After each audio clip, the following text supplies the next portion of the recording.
Hello there, I'm Tony and welcome to my wood shop. Today we have some paper bark birch.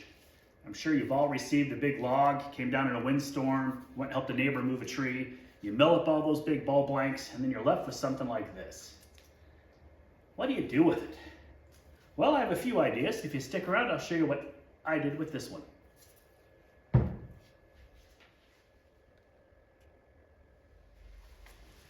Okay, we want to get a nice big circle out of this for our project. It's a little over 14 1/4, so we need to go to 7 1/8 for our circle here. See if my compass is big enough or if I have to go get the big one. Oh, stretching, stretching, stretching. There we go. Almost. All right. So let's try to scribe out a circle here. Make sure we're going to cover all of our points. You can go ahead and go all the way to the end here. Although I'd like to avoid that knot. So as long as I can avoid that knot and that knot, I think we'll be good.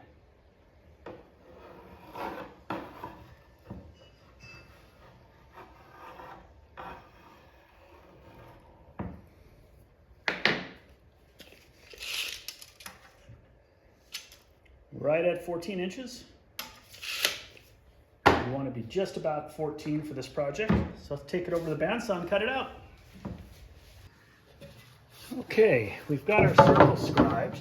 And I'm going to go ahead and cut this out on the bandsaw. First I'm going to take off our big waste over here before we do the circle. I like to use, keep my dust collector going at all times. When I'm using the bandsaw, keeps it clean and clear, keeps the blade cooler, and some of the cleanup's a lot easier.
So we have the rough shape of our 14-inch circle.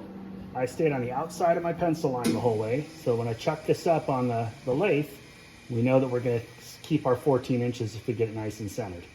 You can tell where the glue lines are. All of that will go away as we get it on there.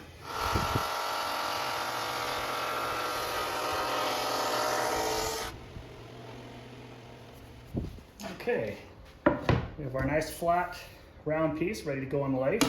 We just got to mark center. You know that the glue line, which is completely vanished now, is our center point.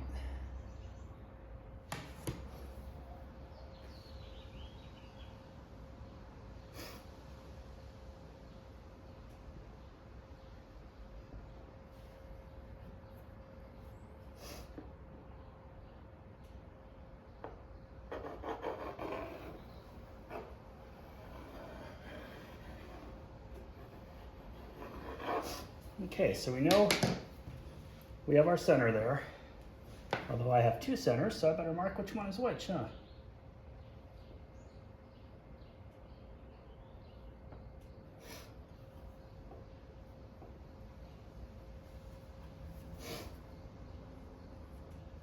So that's our center part right there. So we'll be able to put that on the lathe now and get a nice perfect round. You could also do this with a template and a router bit, but since we're turning wood, I say we do it this way. So you're probably wondering now, what in the world are we making a big round flat pine piece for? Well, it's gonna look like this.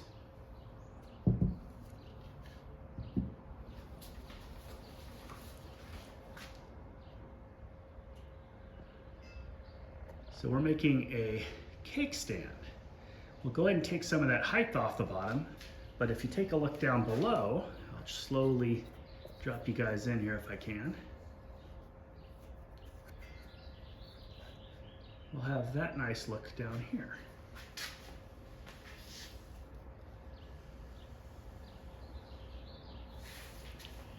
We have plenty of height still to deal with, so we'll be able to get in there and adjust that down to give it a nice balanced look. And we'll make a little bit slightly larger base for the bottom.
Okay, we're going to go ahead and make this perfectly round now. Get my mask on.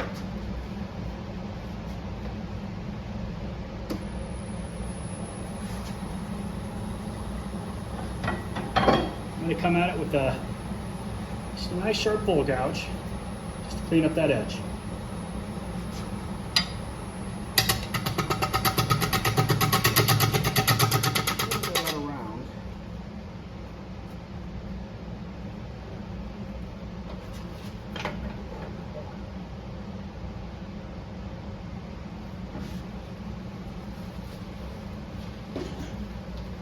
Something about filming and trying to turn wood that's kind of fun.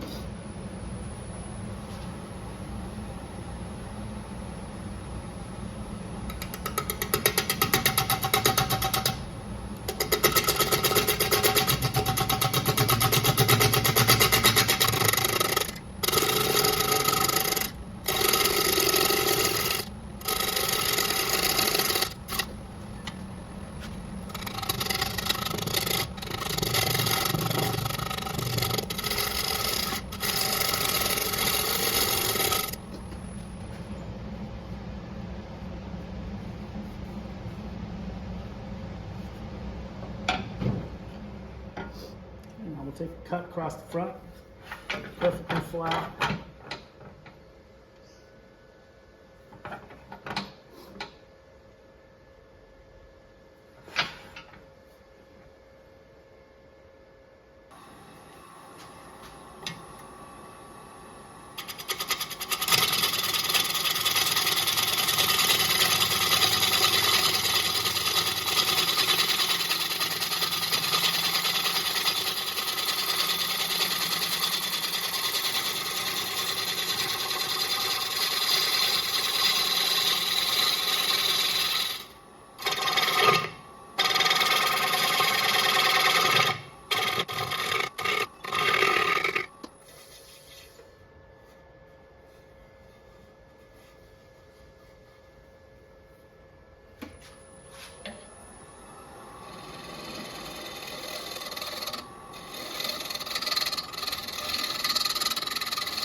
Okay, that's ready for sanding.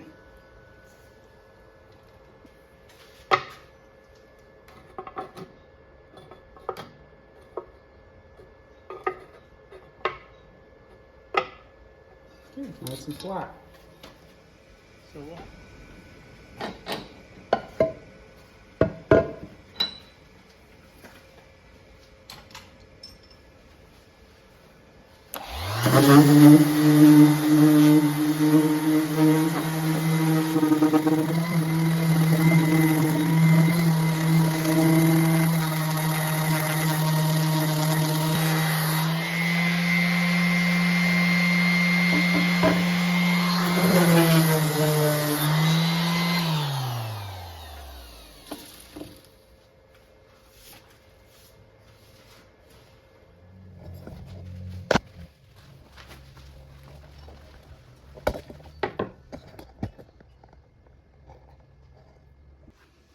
so what do you think? Are we heading in the right direction?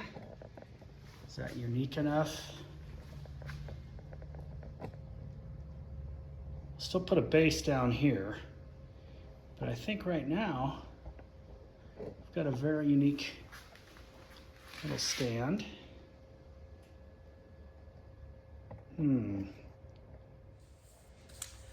Well, we've made it this far. We've got our base finished. We've got top flattened off here for it to rest on.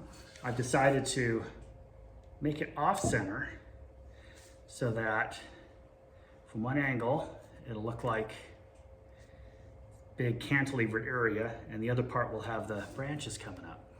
So I mean, all together, I'm pretty happy with the design, but now we get into the harebrained part. This is just a cheap piece of pine.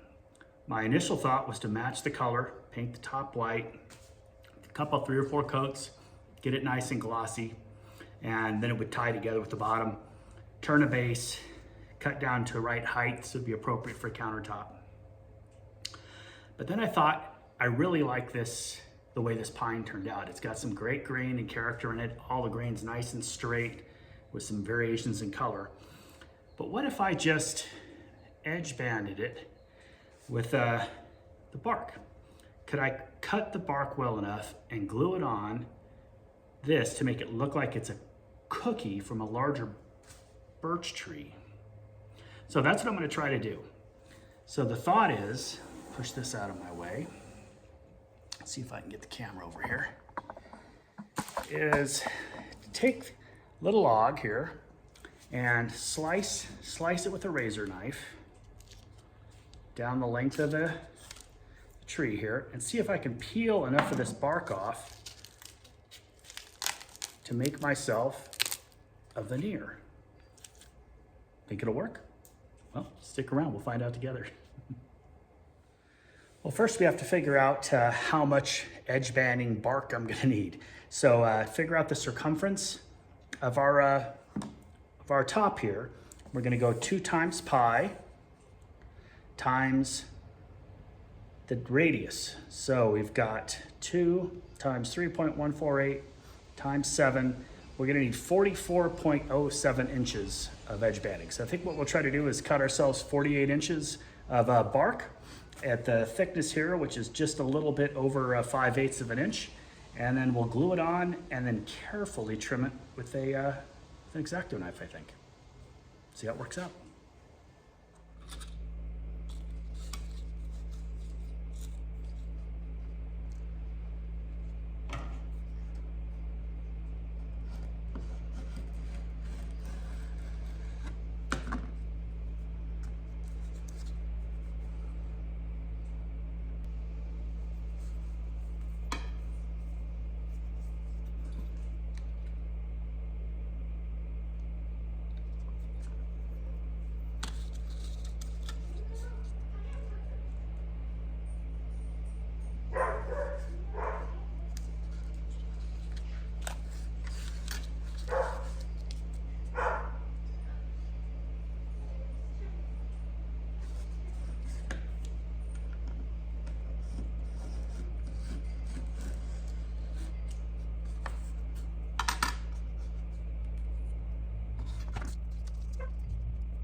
There.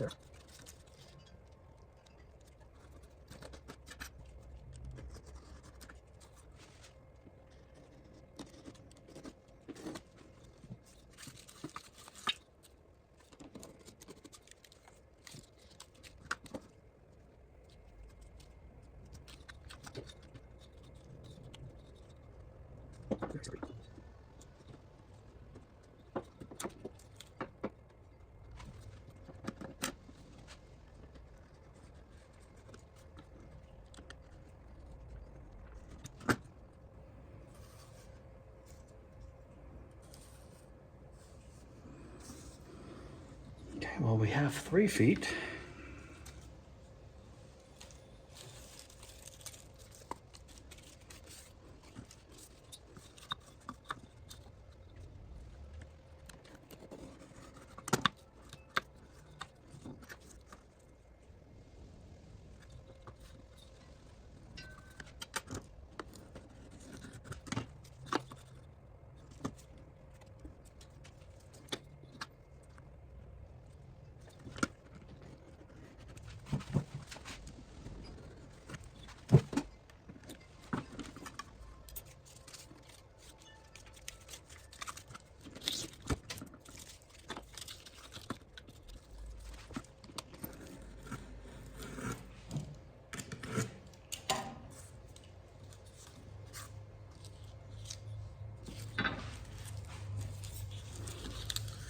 I think I remember somewhere hearing stories about how Native Americans used birch bark for everything from clothing to weaving and all sorts of stuff they could do with it.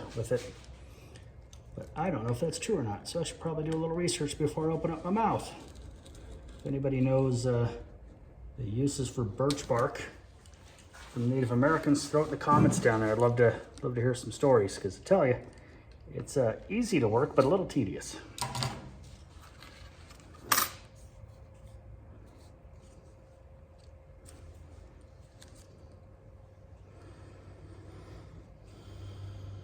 Okay, we have almost 4 feet. I'm going to go ahead and finish up with this, this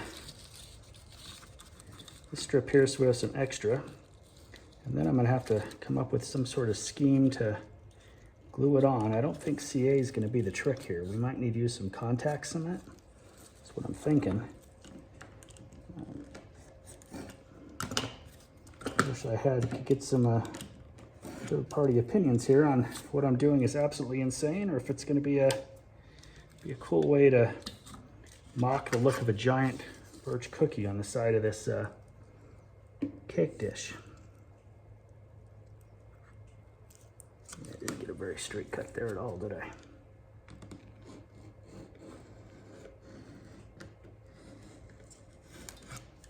You can really feel it wanting to move around under you. It's very slippery.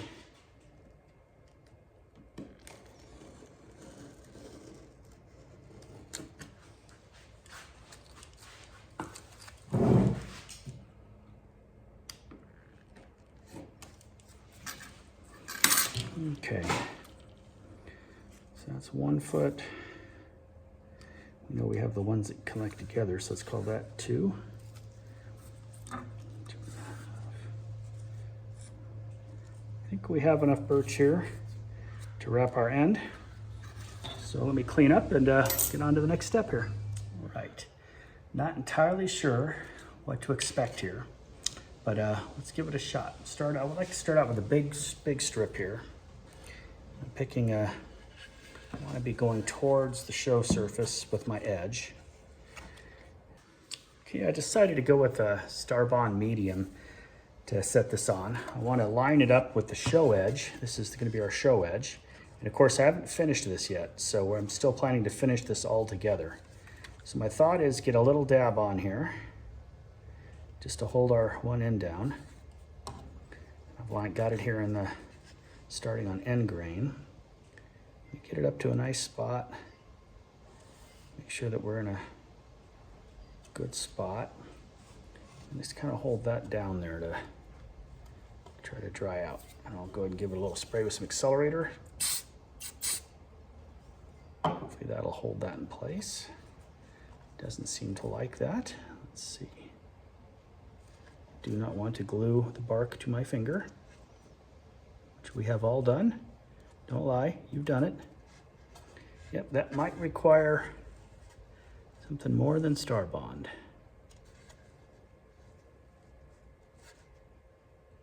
No, just needed a better adhesion, it looks like.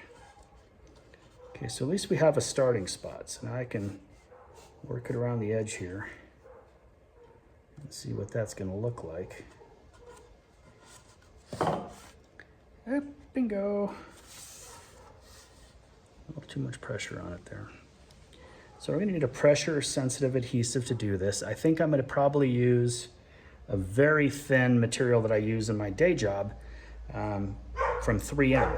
It's a VHB tape. It's only about 6 thousandths thick, but it adheres body moldings onto the sides of cars, and we hold lenses onto light fixtures and stuff like that with it. Really rugged material. And it'll give me full surface contact on the whole edge there. I mean, if this CA does hold to get me started, then I'll instead rather do a fill from the back side, but I'm not having a great deal of confidence that it will. And I'm gonna go back a little further from the actual edge because I'll use an old overlapping veneer trick that I learned from an old cabinet maker I used to work with. He showed me how to lap those two pieces of veneer over each other before I make my cut. Then I always have a nice tight seam. You can almost, I wouldn't call it invisible, but we got some pretty tight seams that if you weren't another cabinet maker or door maker or finished carpenter, you wouldn't even notice that we had veneered over the surface of something. Okay, I can only see in the camera here. Yeah, it's a nice look right there. Still having that same issue with it not wanting to bond right away. So I'm gonna try a little CA on top of CA. Just a drop. The activator on there right away. And then get my material down on top of that. Hopefully that'll at least give us a bond so we can see what it's gonna look like. So I definitely don't want to go through the trouble of contact cementing this all the way onto the edge, only to find that we don't like the way it looks. Okay, that feels pretty good. I'm gonna take just that off here, line it on the base we've already made, and just get an aesthetic idea if it's the look we're looking for. Be right back.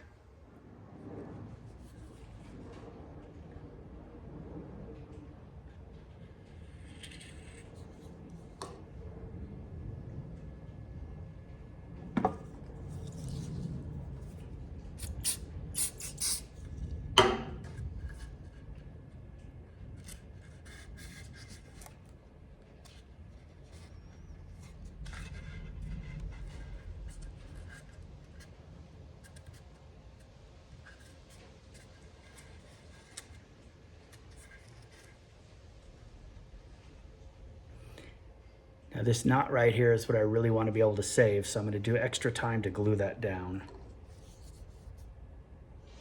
Because it will make the whole illusion of this being a large cookie from the same tree real. Without that knot, it won't look like a real cookie. Cookie! At least that's my opinion, and I'm sticking to it.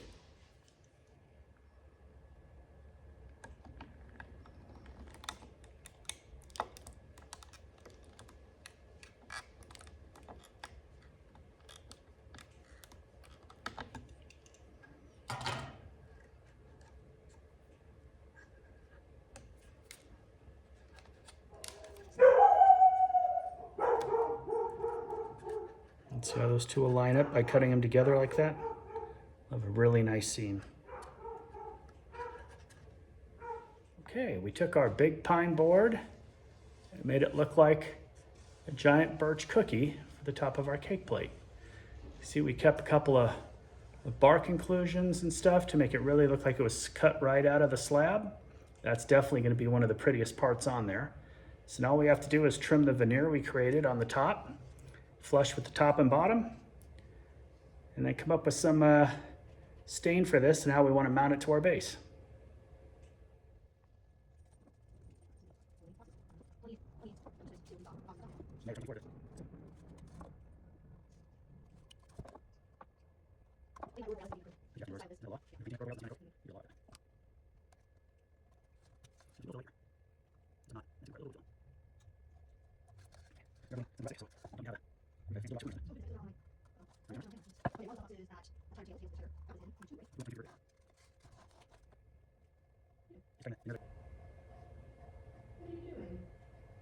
Just cutting the veneer that I just put on here with a razor knife, slowly turning it around to catch all the spots where I didn't get a nice even shave.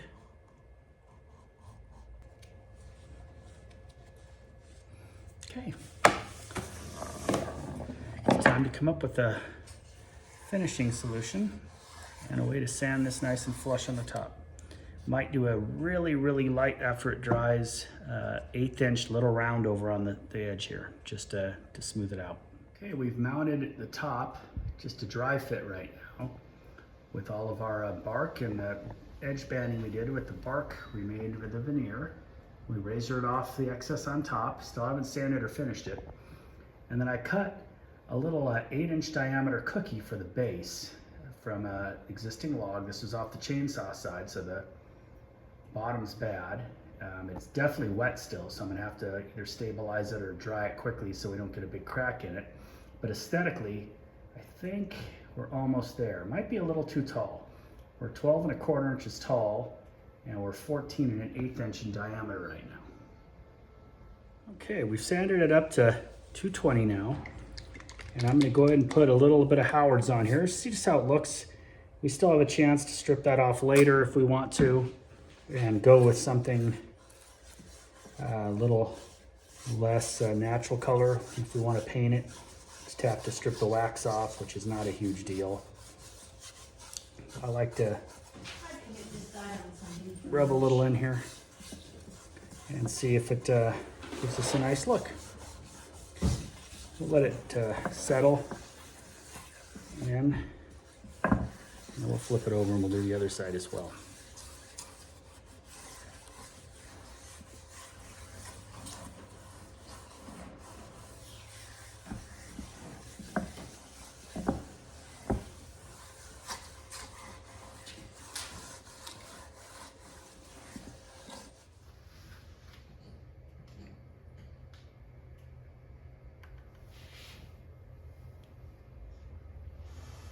Well, there she is, one rustic cake stand made with paper bark birch from up here in the Pacific Northwest. Little pine glue up for the top and a veneer of birch bark around the edge. Had a lot of fun making it. Hope you enjoyed it. Have a great day. See you next time.